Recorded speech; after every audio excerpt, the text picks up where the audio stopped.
Hello students. In this class, we are going to discuss the sources that are used to reconstruct medieval Indian history. Compared to the history of ancient India, a large number of reliable sources are available for medieval India. They provide a good deal of insight and knowledge about the condition of those times' art and architecture, history and literature, culture, trade, etc. What do you mean by medieval Indian history? Here, for the convenience sake, medieval Indian history can be divided into two parts. They are early medieval period, which lasted from 700 to 1200 CE, and later medieval period started from 1200 to 1700 CE.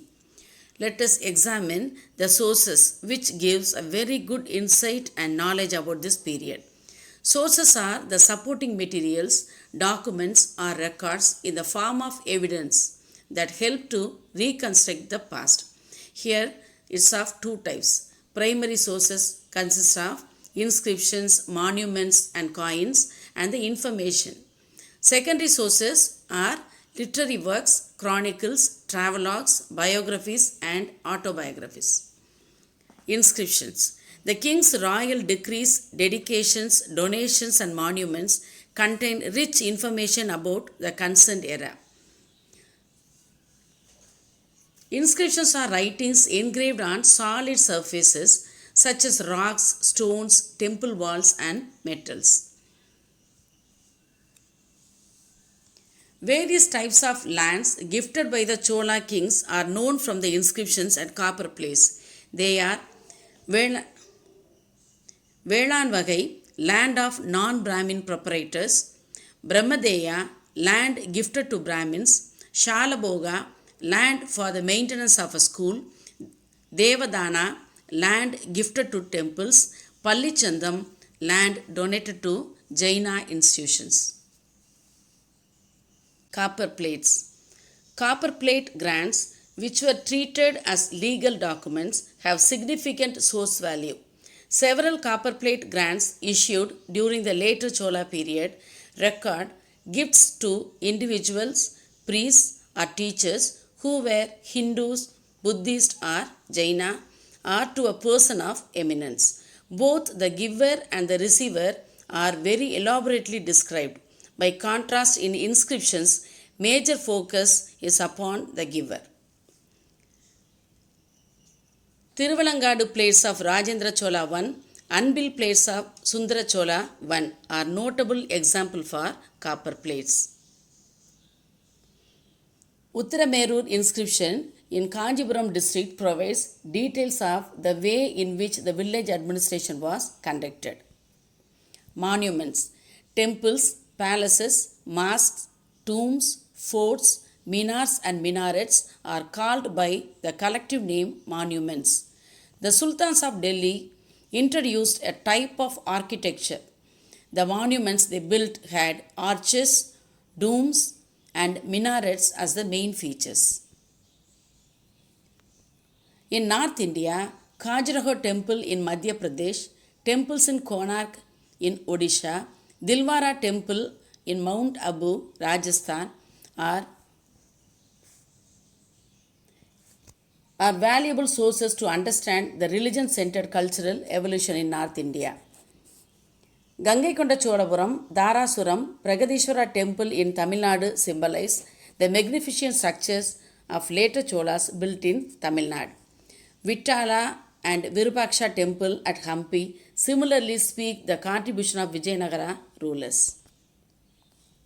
Quwat ul Islam Masjid, Modgi Masjid, Jamma Masjid, Fatehpur Sikri Dargah in and around Delhi, and Charminar, Hyderabad are the important mosques belonging to the medieval times.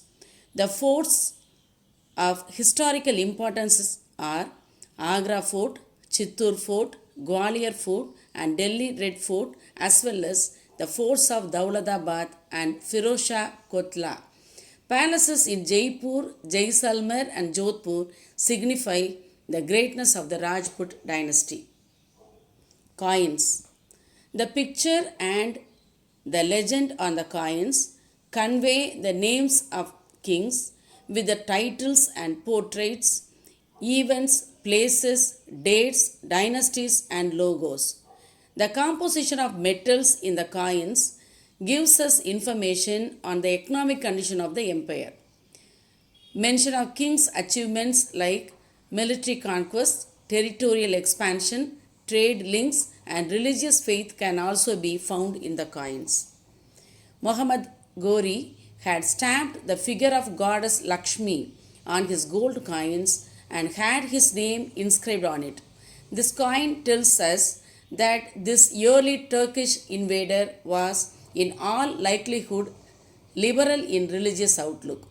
Copper jitals of the Delhi Sultans, silver tanka introduced by Iltutmish, Alauddin Khilji's gold coins, Muhammad bin Tughlaq's copper token currency are indicative of coinage as well as the economic prosperity or otherwise of the country of the time. Literature. It is divided into two as religious literature and secular literature.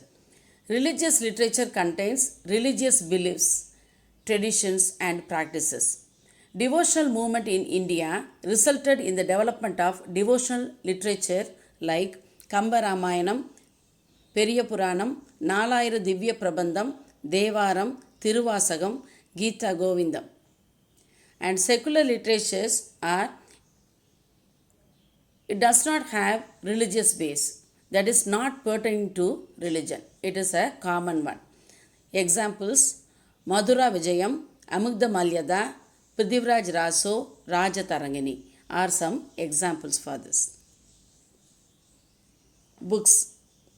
The story of a person's life written by somebody else is called biography, and the story of a person's life written by himself is called autobiography. Minhaj us Siraj wrote Tabakat-e-Naziri, Hasan Nizami wrote Taj-ul Masir, Ziaud Barani wrote Tariq-e-Firoz Shahi are some of the biographies, and Babar's Babarnama, Tusuk-e-Jahangiri, Badauni's Tariq-e-Badauni are some of the autobiographies which are reliable sources to know about the medieval India. Travelers and travelogues. Accounts of foreign travelers or travelogues are helpful to historians as they are given detailed account of political events, trade and commerce, and the condition of the period. They also gives about the functioning style of rulers and their courts. Here we can add the accounts of foreign travelers like Marco Polo, Al-Biruni, and Ibn Battuta to collect valuable information to know the medieval period. I hope you have a good session on medieval Indian history and its sources. Thank you.